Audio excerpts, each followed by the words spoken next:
Hi everyone, welcome to my channel and welcome to my Hunger Games reading vlog. In this video, I'm going to challenge myself to reread the entire Hunger Games series in 1 week. Before we get started, my name is Emily, I'm 27 years old and I'm so happy you're watching today's video. And I gasped that same gasp. It is now crunch time. The best book to movie adaptation of all time.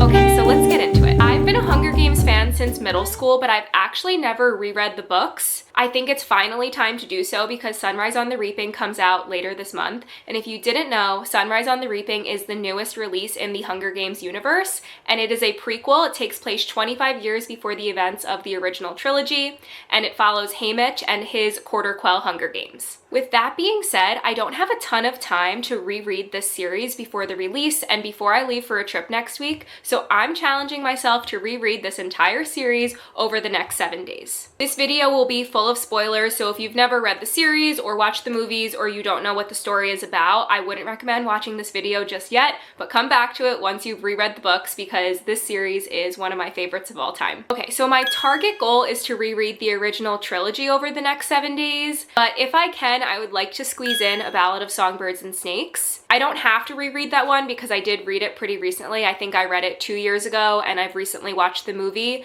so I don't feel the need to reread that one as strongly as I do feel the need to reread the original trilogy. And I did the math. If I read 165 pages a day, I should be able to reread the original trilogy in the next 7 days. However, I'm a tad overwhelmed about that. There are only 24 hours in a day, so I think squeezing in A Ballad of Songbirds and Snakes might not be super realistic, but we'll see what happens. I might be fully invested and I might be able to get all 4 of those books read. My side quest is also to watch the movies, but again, there's only 24 hours in a day, so we'll see what happens over the next week. So anyway, I have my original copies of the Hunger Games trilogy here, ready to be reread, and I think it's so crazy that I've had these books for over 10 years at this point, and when you look at them on my shelf next to some of my other books, the edges are so faded and like yellowed, which just shows that this is a very well-loved series that I have on my shelf. I was able to start this book before work this morning while I was drinking my coffee, so I am already fully in my Hunger Games era again. I'm fully immersed in this story again. It's just crazy how much I feel like I have been transported back to middle school again in the best way, because not everything about middle school was great, but reading this book series was a highlight of those years for me. As you know, we are following our main character, Katniss Everdeen, who lives in the poorest district in this world called Panem. She's just trying to survive. She has to hunt for food for her family. The story gets right into it, and we pick up on the morning of the Reaping, which is the event that happens each year where each district has to choose 2 children to send to the Hunger Games, which is a battle to the death in an arena that is televised for the citizens of this world. The Hunger Games are supposed to remind the citizens of this world of the uprising that happened almost 100 years ago. This is a very oppressive society, one that forces children to be in this arena and fighting to the death. It's a very brutal world that these characters live in. And the morning of the Reaping, Katniss is not even worried about her sister at all. Her sister's name is only in the drawing once. However, Katniss has her name in there a few times. She is older, so naturally her name is in the drawing more times, but she also has volunteered to have her name put in more times to get rations for her family. So she's not even worried about her sister. Her sister's name is only in there once. Her name is in there several times. Her friend Gail's name is in there several times. And the gasp, I gasped when Prim, Katniss's sister's name, is called the first time I read this, and I gasped that same gasp again the second time I'm reading this, even though I fully know what happens in this story. Just shows how great of a writer Suzanne Collins is and how she can just engross you in this story from the very first page. Anyway, I just finished work for the day and I was about to go on a walk and listen to the audiobook, but I realized that it's pouring rain out, so that is not going to happen right now. So instead, I think I'm just going to start cooking dinner, and while I'm cooking, I'll put my headphones on and listen to a bit of the audiobook, and I'll come back with an update later tonight after I read, hopefully, my goal of 165 pages.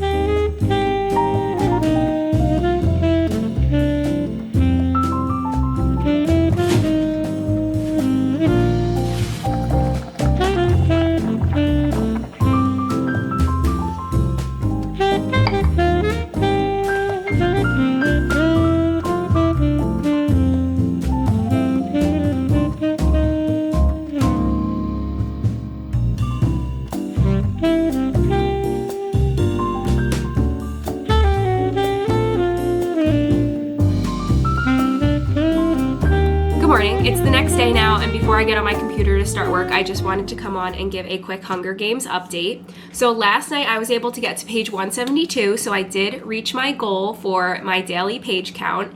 And so much has happened in the first half of this book, and I just forgot how action-packed this series is because it is YA, so these are shorter books, and they just move a lot quicker than like a new adult book would. In part one, we had the reaping, like I said, and then we had the part where Peeta and Katniss are traveling to the capital on the train.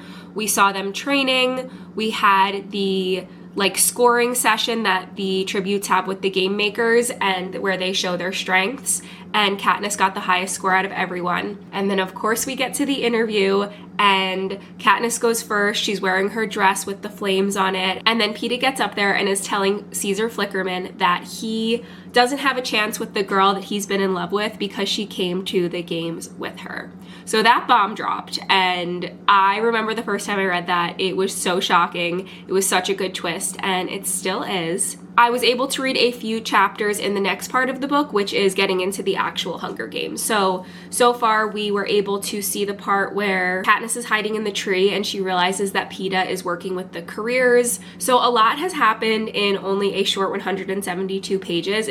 This book is like flying by. I can't believe I'm already almost halfway through, and I'm really enjoying it on the second read around. I will say that reading it now that I'm older is a bit harder to stomach. I don't know, just like the concept of this world and children being sent to these games in this brutal fashion is just like a little hard to stomach now that I am much older than when I originally read it. Even though it's a very engrossing story, it's just a bit hard to read for me now that I'm older and have more perspective to look at this world with. So that is that. Oh, and the last thing I want to say is that book Katniss is so much funnier than movie Katniss. I feel like it's a book Harry and movie Harry situation. In the movies, Katniss is very serious, but I feel like being able to hear Katniss's inner monologue through the book just shows that she is funny. She has funny observations about the world around her, and I just like being able to revisit Katniss as book Katniss because I haven't read these books in so long and I've only seen the movies. So those are my thoughts on the Hunger Games so far. I want to finish this one today, so after work I'll probably try and go on a walk like I tried to do yesterday and listen to the audiobook for a little while, and then I will switch back to reading and hopefully finish this one out today and come back with an update when I'm done.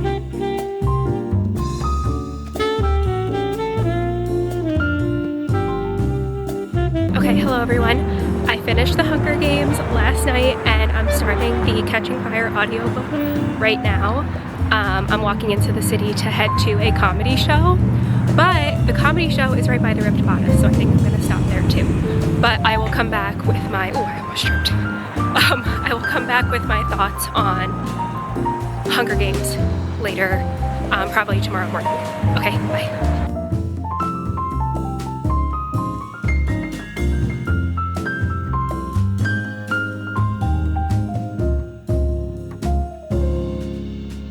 Okay, hello everyone. I am back a few days later now with a reading update. Last time we spoke, I think I was walking to the train to get into the city to go to a comedy show. So that was Friday, and it's now Sunday, and I have a few reading updates. I have some thoughts on the Hunger Games and Catching Fire that I want to share, and then we will get back into reading Catching Fire and hopefully start Mockingjay tonight as well. Okay, so first things first, I did finish the Hunger Games and my thoughts still stand. This book truly stands the test of time. It is still just as compelling and engaging and thought-provoking as it was when I originally read it, if not more so now that I'm older. I did mention something like this in an earlier clip, but now that I'm not the same age as these characters, so the first time I read it, I was probably younger than Katniss was. I was probably Rue's age.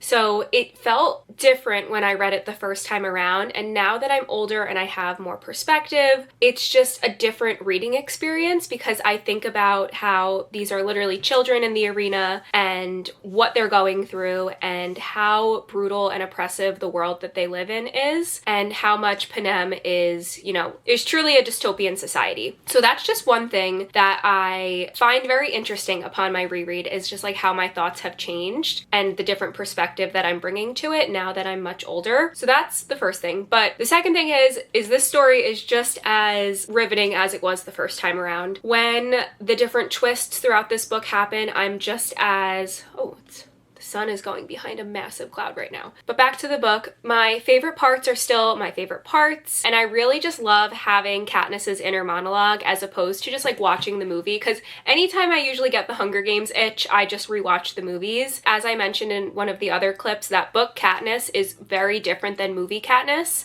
I love movie Katniss, like Jennifer Lawrence is Katniss to me through and through. However, she's very serious, and I feel like Katniss's inner monologue is a little bit sillier. The way that she observes the world around her is very interesting to read about. So that is one of the best things about oh my gosh, sorry, the lighting is changing so much. The sun is going behind a cloud, and then I don't know. I usually don't sit here and film also, but we're moving currently, so we're in the process of packing our stuff up. So my apartment is like a straight up disaster. So whatever you see in the background of this, I apologize for. I usually don't sit here and film because the lighting isn't usually very good here, but now that it's daylight savings, it's a bit brighter over here, but yeah. Okay, anyway, back to the Hunger Games. So what else? Talked about my overall thoughts. Oh, this still is a 5-star read for me. Definitely, like I said, stands the test of time. And let me just give a quick recap about what happens at the end of the Hunger Games before we get into talking about Catching Fire. In part 2 and part 3, we find out that 2 tributes can win the Hunger Games as long as they're from the same district. So Katniss is currently allied with Rue, or she was allied with Rue, and then Rue is murdered by one of the other tributes. So then this announcement happens and we see Katniss trying to find Peeta within the arena. She ends up finding him, but he is injured. He's not doing very well. He's been camouflaged, hiding in like a riverbank for a while, but he's really not doing well. So Katniss is now trying to nurse him back to health. Eventually, she is able to, with the help of Haymitch and some of the sponsors, as well as the feast that happens. That's what they call it. They call it the feast, when the tributes can each receive something that they desperately need. So Katniss is able to get what they desperately need to save Peeta. There's a few tributes left. The final showdown kind of happens at that cornucopia, which is in the middle of the arena. We get the very disturbing mutts or mutations that come, and they are all like these representations of all of the different tributes that were in the arena, and it's very disturbing. And I don't think that that part is in the movies. I don't think that the mutts have the characteristics of the tributes. I think they left that out of the movies, but I have to rewatch the movie because I honestly can't remember. But in the books, the mutts, or like the dogs that start attacking Peeta and Katniss and Cato, are representations of all the tributes. So it's very disturbing. And eventually, Katniss and Peeta are the last 2 surviving. Cato does not make it. Then the announcer comes on and says that, just kidding, only 1 tribute can win the Hunger Games. Like, may the odds be ever in your favor. So Katniss and Peeta decide together to both eat the berries that would kill them, so the Capitol doesn't have any victors. Right before they're about to do that, somebody gets on the loudspeaker and says, stop, don't do that. These are the victors of the 74th annual Hunger Games. So now, at the end of the Hunger Games and into Catching Fire, we deal with the fallout of that act of rebellion. Even though at the beginning it might not have been an intentional act of rebellion, it does become that in the eyes of President Snow and the districts in Panem. So that's the Hunger Games. Like I said, 5 stars. Loved this book first time around, love this book again, and truly stands the test of time. On to Catching Fire. I am behind on my daily page goal. I'm only on page 140, I think, in Catching Fire. Let me double check. Yeah, I got to chapter 10 in the audiobook, which is 139 in the hard copy of the book. And that is starting off part 2 of this book, which is called The Quell. And in part 1, we just start to see Katniss and her life post-games. We see President Snow come to visit Katniss and kind of share like, hey, you started something and now you have to see through like keeping these districts in line and not causing an all-out rebellion. So Katniss is struggling with that internally. She doesn't know how to handle these things. She just wants to keep her family safe. She wants to keep Gale safe and Gale's family safe, and also wants to keep Peeta and Peeta's family safe. So she's grappling with a lot on her own without really reaching out to others that are in her circle. And Peeta and Katniss end up going on that Victor's tour. They visit all the districts. In District 11, we have an active rebellion that takes place there as well, and Katniss is very worried about what that is going to mean for Rue's family and for Thresh's family, which, if you remember, are the District 11 tributes from the Hunger Games. We have a lot happening in the first part of this book, and then part 1 ends with Gale getting whipped and beaten in the town square for hunting illegally. So currently, Katniss's mom is trying to heal Gale. We have Katniss, again, still just grappling internally with like what to do. She's like, should we run away? Should we stay? Should we go? Do we fight? Do we just kind of acquiesce to what the Capitol wants? So there's a lot of internal back and forth happening in part 1, but we're just getting to part 2. And as we know in part 2, we find out that the tributes for the 75th annual Hunger Games end up being pulled from the existing pool of victors, which means that Katniss is going to end up back in the games. I'm going to keep reading, and I'll come back later with another reading update. Okay, everyone, hello. It is now crunch time. It is Tuesday after work, and I am still only on Catching Fire, which means I only have one day left to finish Catching Fire and read and finish Mockingjay if I want to complete my mini challenge to myself. I am currently on chapter 3 of Catching Fire, and I've mainly been listening to the audiobook for this one. It's kind of weird though, they switched the narrator of these books between Hunger Games and Catching Fire, so I don't know if there's like multiple versions out there and I just got like 2 different narrators, but the narrator in this one sounds much older than the narrator from the first book, so that's just like a different way to hear this story, but that's just a side note. But overall, I am pretty close to finishing Catching Fire, and then like I said, I have to start and finish Mockingjay between now and tomorrow. So yeah, it's been a few days since we've checked in. Overall, I've just been trying to get through Catching Fire, and I actually was able to watch some of the movies. So I did watch the Catching Fire movie the other night, and I think I can safely say that Catching Fire is the best book to movie adaptation of all time. Obviously, there are a few things that are left out, but I think overall, the movie stays so true to the source material, and it's just such a great portrayal of this story. Obviously, there's a few things that are left out, and I kind of forgot about those aspects until I reread the books, like Katniss's friend Mage and the Avox from District 12 that's at the beginning of Catching Fire. So obviously there's like a few things that are skipped over in the movies, but that's to be expected, and it doesn't take away from the fact that the movie is a very great adaptation, and I think that movie can even stand on its own. Like, it is so good. I can't believe that that movie's already 10 years old, which is just so crazy. But like I said, it's crunch time. I have to get back to reading. I'm going to make some tea, take a shower, get comfy, and then keep reading, and I'll come back with an update and then final thoughts on Mockingjay, hopefully very soon.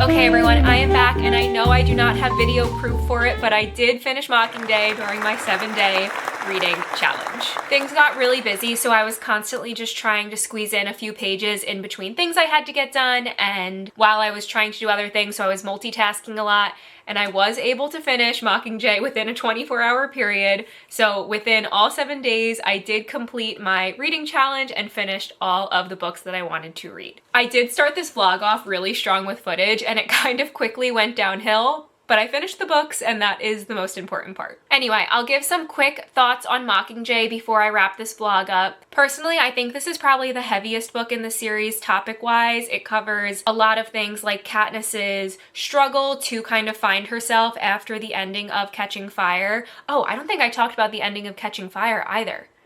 Okay, well, really quick, let me talk about the ending of Catching Fire. So obviously, the ending of Catching Fire is crazy, especially when Gale says, Katniss, there is no District 12. The whole plan at the end of the Quarter Quell still doesn't really fully make sense to me, because I think that was the point. Like, BT was trying to confuse people and kind of distract from what was actually going on with his plan with the wire and electrocuting the beach and things like that. So obviously we saw BT devise that plan, Katniss and Peeta get separated, and then as we know, the ending of the games, Katniss shoots an arrow into the force field. The whole force field gets blown out, and then everything kind of, you know, gets very hectic from there. Katniss ends up being rescued by the rebels of District 13, and Peeta gets left behind and is taken by the Capitol. So that is just like such a heartbreaking ending, because Katniss the whole book was just trying to keep Peeta safe, and in the end that is not what happened. Anyway, so we start off Mockingjay, and Katniss is now living in District 13. They want her to be the face of the rebellion, and she's kind of trying to grapple between, you know, what she thought her life was going to be like, what her life is actually like now, and the fact that she lost Peeta and Peeta is now being held hostage in the Capitol. And the part when we find out that Peeta has been brainwashed once they finally rescue him, I remember to this day was one of the toughest things for me to read as a teenager. The visceral reaction I had the first time I read that was crazy. I honestly think I threw this actual book across the room, and reading it again just really hit as hard. It's just really such a gut punch, and I felt that same gut punch the second time reading this book. Fast forward to the end of this book, we have the ending when Peeta asks Katniss, "You love me, real or not real?" and Katniss says real. I just love that sweet moment after all of the heartbreak and everything that they go through. Obviously, we know that Prim ends up dying at the end of this book, and that's just such an emotional, like, heavily charged scene. And the whole point of Katniss entering the Hunger Games at the beginning was to protect her sister. So, like, just the fact that that happens at the end of this series is just really sad. And then I would say, like, the biggest twist in this whole book is that Katniss ends up killing President Coin rather than President Snow. I just remember being so shocked the first time I read that. And it's just such a well done scene. Overall, I really enjoy Mockingjay. I gave all books in this series 5 stars the first time, and I stand by my 5-star rating for all 3 of these books as well. And actually, I saw on Goodreads that a lot of people didn't like this. Like, the reviews were from 10 years ago, so these are older reviews that are still obviously on Goodreads. And a lot of people actually didn't like this one when it first came out. I liked it when I originally read it, and I still agree with that. Anyway, that's Mockingjay. And really quick, I was able to squeeze in the Ballad of Songbirds and Snakes movie, so I watched that, I think 2 nights ago with my fiance, and he was very heavily invested in it because he had never seen it before or he didn't know the story. So he was asking a lot of questions about, like, some of the background and lore. And I personally think that's a really good movie adaptation as well, but not as good as Catching Fire. So to recap this challenge really quick, I was able to read all 3 books in the original trilogy, and I was able to watch the Ballad of Songbirds and Snakes movie, so I did meet the main goal of my challenge plus my little side quest. I know I didn't share too much on Mockingjay. I'm kind of rushing to finish this clip, so if you have any other thoughts on Mockingjay that you want to talk about, let me know in the comments. But otherwise, thank you so much for watching this video. I hope you enjoyed it. Please do all of those classic YouTube things like comment, and subscribe. Thank you again for watching, and I'll see you in the next one. Bye for now.